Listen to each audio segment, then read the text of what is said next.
શ્રી ગણેશાય નમઃ. માતા સરસ્વતીને નમઃ. સત્સંગ સાગર યુટ્યુબ ચેનલમાં આપ સૌનું હાર્દિક સ્વાગત છે. આજે આપણે આ વિડીયોમાં સાંભળીશું પુરુષોત્તમ માસની વ્રતકથા.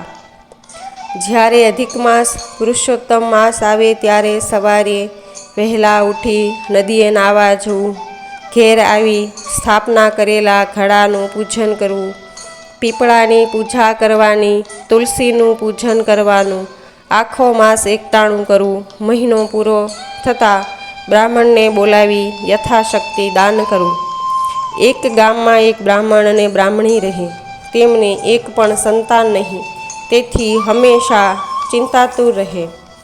એવામાં પવિત્ર પુરુષોત્તમ માસ આવ્યો અને ગામમાં સ્ત્રી પુરુષો નદીએ નાહવા જવા લાગ્યા. પુરુષોત્તમ પ્રભુનું નામ સહુના મોઢે હતું. બ્રાહ્મણ બ્રાહ્મણીએ પણ પુરુષોત્તમ માસ નાહવાનો અને પુરુષોત્તમ પ્રભુના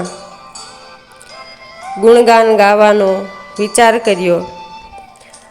પણ આખો મહિનો એકટાણા કરવા પડે, ભોંય પથારીએ સૂવું પડે અને સવારે વહેલા નદીએ નાહવા જવું પડે. બંને અવસ્થાવાન છતાં રોજ વહેલા નદીએ નાહવા જાય અને ઘેર આવી ભક્તિ કરે, પછી એકટાણું કરવા બેસે. પરંતુ રોજ રાંધવાની કડાકૂટ કરવી પડે. એટલે એક દિવસ બ્રાહ્મણે બ્રાહ્મણીને કહ્યું, ઘરમાં રૂમઝૂમતી વહુ હોય તો બધુંય કામ કરે, એટલે આપણે નિરાતે ધર્મ ધ્યાનને પૂજા પાઠ કરી શકીએ. બ્રાહ્મણી કહે, તો પછી શાણી વહુ લઈ આવો. બ્રાહ્મણ કહે, દીકરો ક્યાં છે કે વહુ લાવીએ? બ્રાહ્મણી બોલી, એ હું કંઈ ન સમજું. ગમે તે કરો, પણ ઘરમાં રૂમઝૂમતી વહુ લાવો. બ્રાહ્મણ મૂંઝાયો એટલે બ્રાહ્મણીએ કહ્યું, જુઓ, કન્યાની તપાસ કરતાં જ્યાં તમને શાણી કન્યા દેખાય ત્યાં દીકરાના લગ્નની વાત કરવાની. જો કન્યાવાળા મૂર્તિઓ જોવા માગે તો કહેવાનું કે મારો દીકરો શાસ્ત્ર ભણવા કાશી ગયો છે, તે 1 મહિનામાં આવી પહોંચશે. તો અત્યારે એની પાઘડી સાથે 3 ફેરા ફેરવો, બાકી રહેલો 4થો ફેરો એના આવ્યા પછી ફેરવીશું. બ્રાહ્મણે 3જે દિવસે સવારના ખભે ખડીયો ભરાવીને પુત્રવધૂની શોધમાં નીકળી પડ્યો. ચાલતા ચાલતા એક ગામમાં કોઈ ગોરના ઘરમાં રૂપાળી કન્યા જોઈ. કન્યા પણ કેવી, જાણે રૂપનો અવતાર. જોતાં જ બ્રાહ્મણની આંખ ઠરી. આવી વહુ ઘરમાં હોય તો ઘર દીપી ઉઠે. તેને જોઈ બ્રાહ્મણને ઘણો જ હર્ષ થયો. ત્યાં તો તેને યાદ આવ્યું કે પોતે દીકરા વગર વહુ લેવા નીકળ્યો છે, એટલે ઉદાસ થઈ ગયો. પરંતુ હિંમત હારે કંઈ કામ આવે? બ્રાહ્મણે તો ગોર મહારાજ આગળ સગપણની વાત કાઢી. ગોર મહારાજ કહે, તમારી વાત માની લઈએ, પણ મૂર્તિઓ જોયા વગર સગપણ કેવી રીતે થાય? બ્રાહ્મણે બ્રાહ્મણીના શીખાવ્યા મુજબ કહ્યું. ગોરના ધ્યાનમાં વાત ઉતરી. ગોરે તરત જ કન્યાને બોલાવી એટલે બ્રાહ્મણે પાઘડી સાથે ફેરા ફરવી દીધા અને તે વહુને લઈ હરખભેર ઘેર આવ્યો. બ્રાહ્મણી રાજી થઈ ગઈ, કારણ કે રાંધવાવાળી પુત્રવધુ ઘરમાં આવી હતી. તેણે બધું કામ ઉઠાવી લીધું. એક દિવસ સવારે બ્રાહ્મણ બ્રાહ્મણી નદીએ નાહવા ગયા હતા ત્યારે વહુ ઘરમાં રાંધી રહી હતી. એ વખતે એક પડોશણ સુપડું લેવા ઘરમાં આવી. તે તો ઘરમાં રૂપાળી કન્યાને રાંધતી જોઈ વિચારમાં પડી ગઈ કે આ વળી કોણ? તેનાથી ના રહેવાયું એટલે પૂછી નાખ્યું, બાઈ, મેં તને આજે પહેલી વહેલી જોઈ, તો તું કોણ છે? વહુએ કહ્યું, કોણ તે આ ઘરની વહુ છું. પડોશણ કહે, અલી, આ બ્રાહ્મણ બ્રાહ્મણીનો છોકરો ક્યાં છે કે વહુ થઈને આવી છું? વહુ મૂંઝાઈ ગઈ. તેના મનમાં થયું કે શું મારી સાથે બનાવટ તો નહીં કરવામાં આવી હોય? સાસુ સસરા નદીએથી આવ્યા ત્યારે વહુનું મોઢું ચડેલું જોયું, તેથી પૂછ્યું, બેટી, શું થયું? વહુ કહે, તમારે દીકરો નથી, છતાં તમે મારા મા બાપને ખોટું ભણાવી મને અહીં લઈ આવ્યા છો. સાસુ કહે, તને આવું કોણે કહ્યું?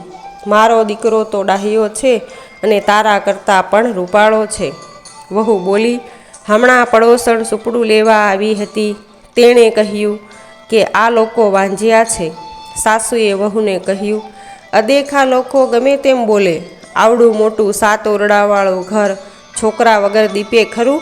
એમ કહી સાસુએ ચાવીનો ચાંદીનો સૂડો વહુના હાથમાં આપતા કહ્યું, બેટા, આમાં 7 ઓરડાના તાળાની ચાવીઓ છે. તેમાં બધુંય ભરેલું છે, પરંતુ 7મો ઓરડો ભૂલે ચૂકે ઉઘાડતા નહીં. 6 ઓરડા ખુશીથી જોજો. વહુને સાસુની ઉપર કંઈક વિશ્વાસ બેઠો. બીજે દિવસે સવારના સાસુ સસરા નદીએ ગયા એટલે વહુએ એક પછી એક કરતાં 6 ઓરડા ઉઘાડ્યા તો દરેકમાં વિપુલ સામગ્રી ભરેલી હતી. અનાજ, વસ્ત્રો, વાસણો, સોના ચાંદીની પાટો અને ઝવેરાત બધુંય હતું.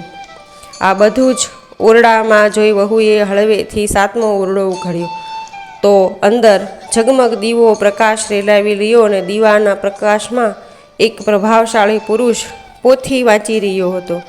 તેણે પીળું પિતાંબર પહેરેલું હતું. બારણું ઉઘાડેલું જોઈને પુરુષે કહ્યું, અરે, કમાડ વાંચી દે. ખબર પડતી નથી કે હું શાસ્ત્ર ભણી રહ્યો છું. પુરુષોત્તમ માસ પૂરો થતાં આપણે 4થો ફેરો ફરીશું. વહુએ હરખભેર કમાડ વાંચી દીધા ને સાસુ સસરા આવ્યા ત્યારે તેમની ખૂબ જ ચાકરી કરી, પણ પોતે 7 ઓરડા ઉઘાડેલા તે વાત કરી નહીં. પુરુષોત્તમ માસની પૂર્ણાહુતિ થતાં વહુએ સાસુ સસરાને નમન કરી કહ્યું, મારે હજુ 4થો ફેરો ફરવાનો બાકી છે, માટે ચોરી બંધાવો, મંગળ ગીતો ગવડાવો. સાસુ સસરા મૂંઝાયા કે દીકરા વગર 4થો ફેરો ક્યાંથી ફરાય. આ સંકટમાંથી ઉગારવા તેમણે પુરુષોત્તમ પ્રભુને યાદ કર્યા અને પ્રાર્થના કરવા માંડી. હે પુરુષોત્તમ પ્રભુ, અમે ભાવપૂર્વક તમારું વ્રત કર્યું હોય, શુદ્ધ મનથી તમારી ભક્તિ કરી હોય તો અમને સંકટમાંથી ઉગારો, અમારી લાજ રાખો. ધડાધડ કરતાં 7 ઓરડાના કમાડ ઉઘડી ગયા અને પીળું પિતાંબર પહેરેલા પુરુષોત્તમ ચાખડીઓ ખખડાતા ઓરડામાંથી બહાર આવ્યા. બ્રાહ્મણ બ્રાહ્મણીએ તેમને જોઈને એટલા બધા હરખાઈ ગયા કે દોડીને તેમને ભેટી પડ્યા. પછી 4થું મંગળ વર્તાયું અને લગ્નની વિધિ થઈ ગઈ. બ્રાહ્મણ બ્રાહ્મણી હર્ષ પામ્યા કે પુરુષોત્તમ પ્રભુ ફળ્યા હતા. હે પુરુષોત્તમ, જેવા તમે બ્રાહ્મણ બ્રાહ્મણીને ફળ્યા તેવા પુરુષોત્તમ માસ નહાનાર તેમજ આ કથા વાંચનારને ફળજો. જો તમને મારો આ વિડીયો પસંદ આવ્યો હોય તો મારી ચેનલને લાઈક કરજો, શેર કરજો, તમારા મિત્રો અને સગા સંબંધીઓમાં શેર કરજો. ધન્યવાદ.